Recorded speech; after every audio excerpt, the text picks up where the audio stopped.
2013. gads mākslīgais intelekts ir pārņēmis pasauli pārvērst no cilvēkiem, kamēr to prāts pieslēgts Tamagotchi mākslīgās realitātes sistēmā.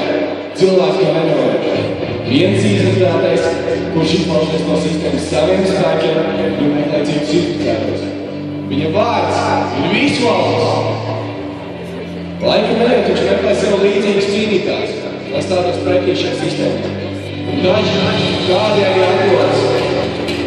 Šī ir tev pēdējā iespēja, atpakaļ ceļa vairs nav. Paņem mamma maisu un tu pamodīsies gulēt, kā nekas nebūtu noticis. Paņem oranžo karstupuli un mums parādīšu, cik dziļi šis mūks sniegs.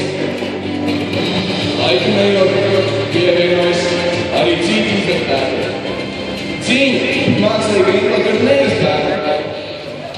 Lai cīnītos pret mašīnām, izvērtētājiem tiek ieprogrammēts dažādas spējas un tiek pasniegti visdažādākie ieroči. Informācija tehnoloģija fakultātei tastatūra, tehniskai fakultātei, atslēga, lauku fakultātei, lāsta, pārtikas tehnoloģija, dakša, līdzpiena, līnijās, esa, grāmata, veterināru medicīnas fakultātei, šķirce, meža fakultātei, cirvis, aprinojušies ar jaunīgiem ieročiem un bagātām zināšanām, viņiem gada. Viss mainās un mēs mainamies tam līdzi. Cīņa sāksies. Pienācis laiks parādīt, kurš ir notiektais par mākslīgo